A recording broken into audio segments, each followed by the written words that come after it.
Chenro mar bero ne ringre ji 5 ma nowito ngimagi e lab ma Kasarani kod Nyayo itimo e kar kano ringre ma City.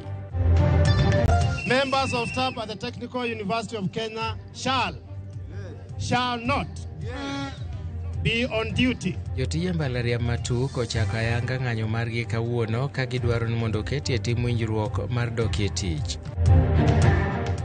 Ni mondo wakel ng'eyo ni joma nigi ng'ol be nigi thuolo. Nitie tudruok e yor wuoth, tudruok e yor kuonde mwanyalo makrego kaka wanyalo yudo linkages mag ohala. Jogo mong'ol maromo 100 e kaunti ma Migori oyudo tiegruok kod jip mar omenda mar jiwo ohandgi.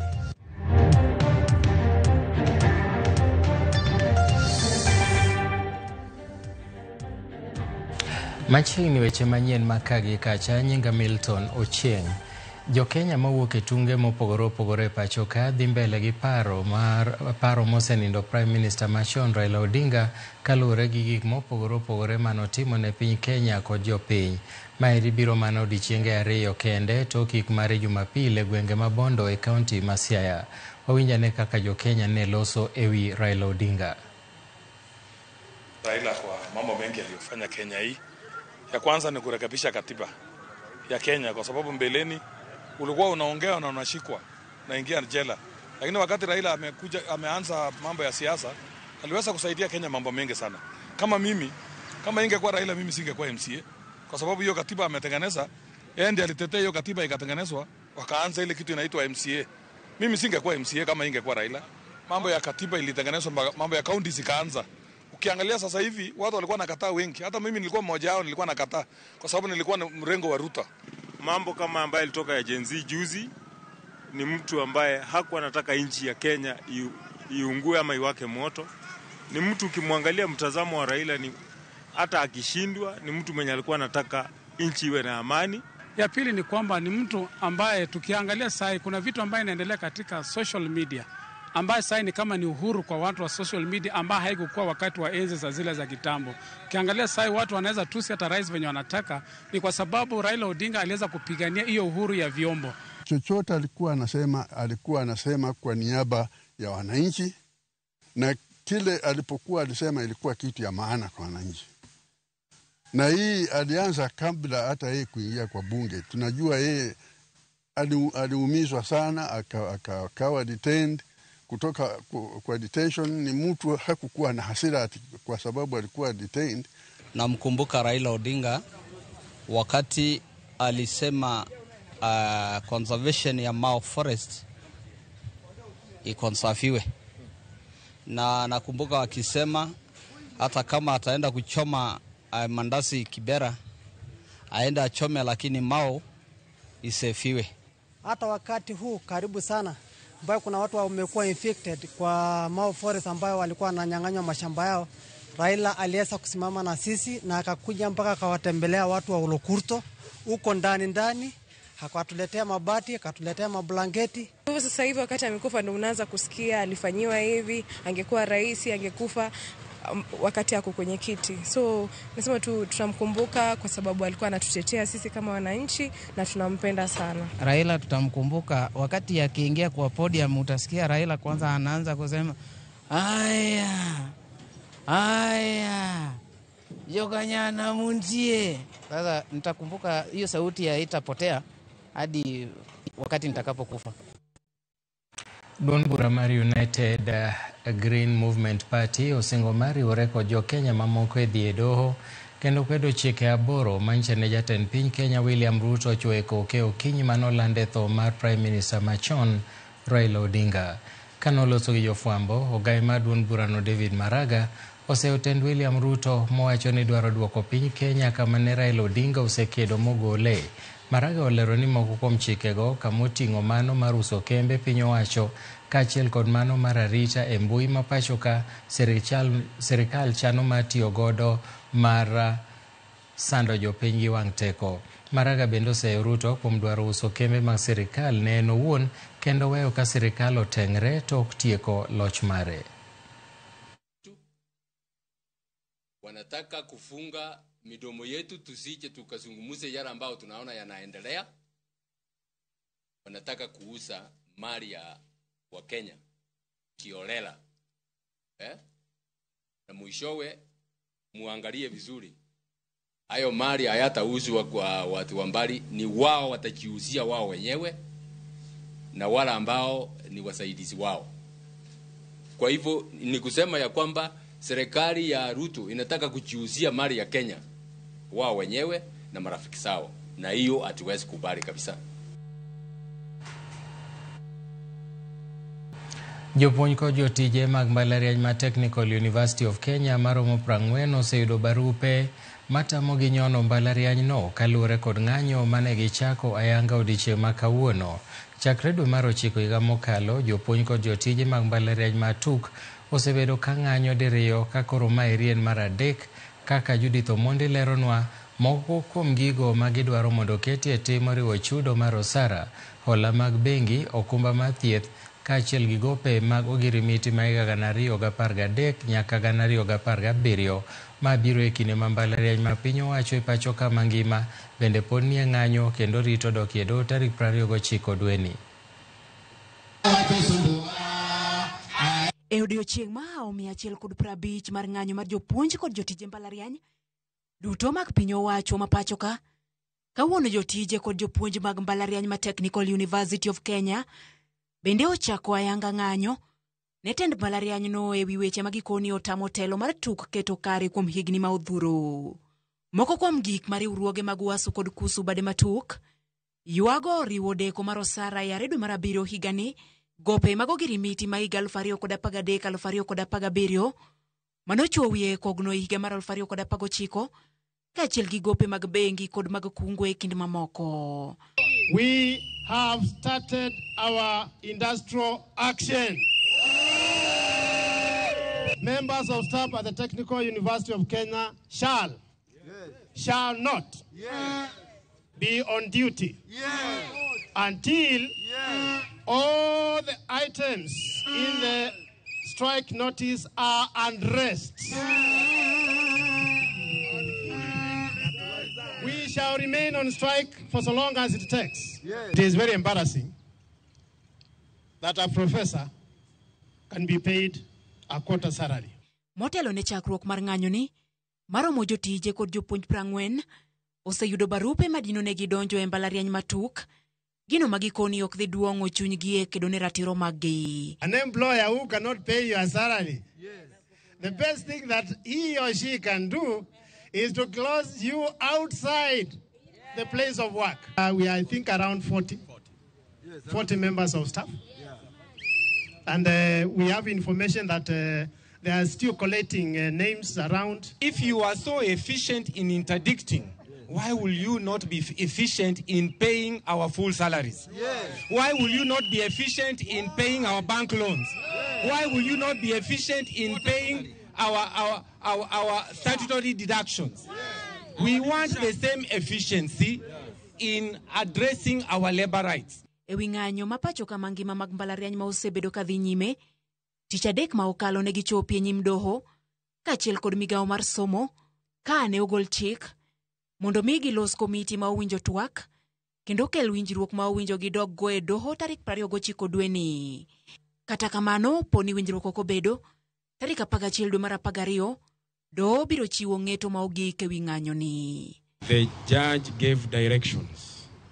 They gave the parties 10 more days up to the 29th, if I'm not wrong. They were told to go back on the 29th so that they should by then have reconciled the differences between 624 and 7.9. And then they report to court, failure to which the court will make a ruling on 11th December 2025. So in the interim, the strike continues to bite and bite deeper.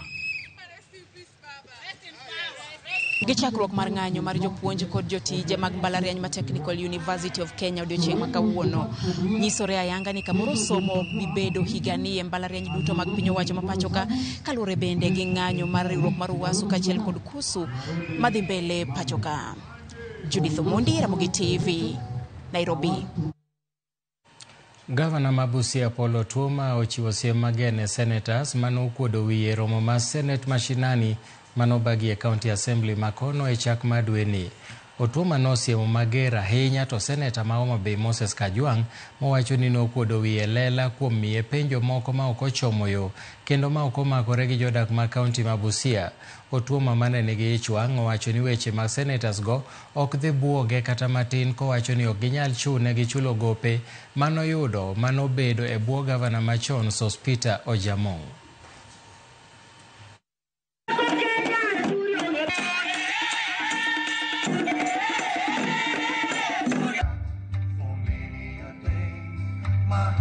Lakini because mbele ya kamera you want to posture ati gavana ameulizwa sijui parking sijui imetoka 3 million nini, hiyo maswali yote sisi tunajua wabunuasi wake. Sisi wenyewe tuliamua Senate ikuja hapa ulani wewe, tukienda huko kwa Chereregei huko nani tutapata iko ECD ambayo haijajengwa kwa primary school huko Homa Bay kwa Kajwang'. Nataka pia ni watume mkuje mniambie kama iko ECD ambayo wamenunulia udongo haijajengwa kwa primary school. Yani hao ni Kundule. Mwei sasa milioni 3 ilitoka hapa ikaenda milioni 2. Hiyo vitu ni ya vitu ya departmental committees. Hiyo sio vitu ya park. Hapo departmental committee ndio wako na wakati kwanza kwa assembly ya kuangalia hiyo maneno. Na tayari Raila kabla aende kwa kaburi na William Ruto walikuwa wameshatuambia shida iko wapi. Hii watu wangu nafaa ni wa discipline kweli. But I'm going to discipline them on principle, not kwa vitu ya ubunuasi. Jogo mong'ol maromo 100 e kaunti ma Migori oyudo kony e otiegruok kod omenda maloko ohala kowuok kuom riwruok mar Light for the World. Maeri biro e kinde ma jogo mong'ol e kaunti no dwaro mondo mi piny owacho mar kaunti ma Migori olos chenro manyalo ting'o malo nweng'o mar jok makamago. Jogo mong'ol pod ywak ni owegi chien kod piny owacho e chenro mathoth ma oting'o weche mag dongruok ka bende giwach ni akweda e kind oganda bende pod dino lek maggi. Moko loro ni joma moko e udi ma nyaka sama wawuoye niendi. Ema miyo kisungu wacho na awareness. Ema kuru gima nyaka wakwongo wakedego mologi mora mora. Ni mondo wakel ng'eyo ni joma nigi ng'ol be nigi thuolo. Jes mokale ahinya gin kaka mag tudruok. Tudruok ni e yore mang'eny, nitie tudruok e yor wuoth, tudruok e yor kuonde mwanyalo makrego kaka wanyalo yudo linkages mag ohala. Ing'e ni joma ni kod ng'ol chutho waketo ga pachwa ni wan jok manyaka samoro timnwa. Jogo mong'ol kod jogo makendo togo mag jogo mong'ol wacho ni koso ng'eyo e kind jogo mong'ol bende koro sithio dongruok mag jogo mong'ol e kaunti ma Migori kod piny Kenya mangima. Waseneno rieko matut manopondo ni ji e kit ngima mar jogo man gi ng'ol momiyo koro wanyalo kone ng'ane nyalo supply nwa gine skul makama, ng'ane nyalo bedo nwa tender board makama. Sani gin gi nying kendo gin goteku ma ginyalo winjgi kuonde ma gidonjoe. Kara kamano kuom jogo mong'ol e kaunti ma Migori wach ni geno sichako duogo ka okalo kuom tiegruok kaachiel kod jol mar omenda magido kuokore jogo moko mago mag piny owacho ma oting'o Light of the World bende osekonyo jogo modak kod ng'ol. The rights of persons with disabilities have been made known to persons with disabilities within the Migori County. Lina to kumen achiel kuom jogo moseyudo kony e otiegruok kaachiel kod omenda mar ohala kowuok kuom riwruok no mong'ere kaka Light for the World. Abedo trained and as one of the entrepreneurs Mawa graduate December of that year 2023. The program osebedo nwa gima ber nikech ngima ng'ama ni kod ng'ol e Migori County ose dongre ma nyaka sani wan gi percentage maber manyalo timo ohala kendo gin gi biashara mobedo registered. Ginyalo access procurement services from the AGPO. They have expanded their businesses. Additionally, some of them have diversified. Joaso duomo to rogno mong'ere Light for the World wach ni jomong'ol osebedo kowe chien kuom higni mathoth ka bende ber ka inywandogi e chenro mag dongruok ma itimo kod piny owacho kod mamoko. We had enlisted over 100 within those 2 or 3 years, at least 33, 34 participants per year, where we take them through the trainings in business skills, business management, communication, mentorship, and support in terms of giving what we call the growth kit. Oduorwa ni ber ka piny owacho mar kaunti ma Migori kod moko keto chimo rogo mag jogo iko maong'ol. So if a regulation is not there, somebody can say that this one is not a right because it is not covered anywhere in a regulation or in act. Wasatimo's awareness to all the institutions so that they can be friendly in terms of disability. Riwruok rogo mag jogo maong'ol ojiwo ganda ma odak kod ng'ol mondo koro wuog oko kendo many ratich gi pacho kae. Kuma nigi tenders go kamoro bende igno gi assume ni jok manigi ng'ol gi onge to joma nigi ng'ol bende kugo koko kech tenda nyalo bedo kacha to kupenji be in goboke moyie ni mondo itim tenda tionge goboke. Wasetimo nigi training mag compliance. George Juma, Ramogi TV, Migori.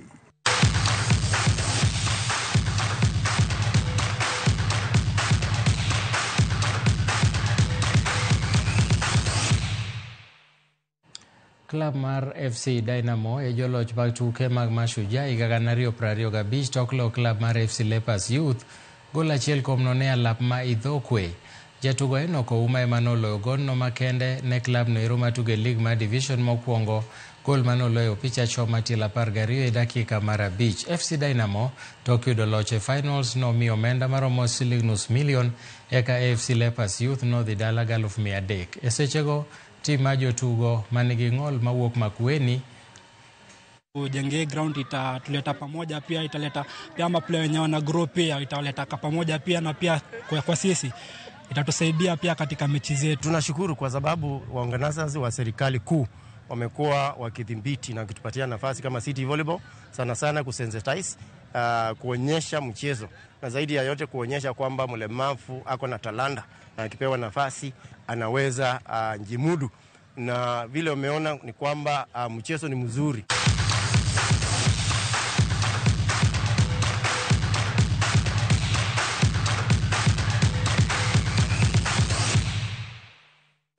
Erokamano kuom thuolo mari, mago emane waikonu weche manyien makagi kacha. Waduogo kendo saa 1 gi weche manyien mag ang'ich welo, kaito saa 3 weche manyien mag oimore.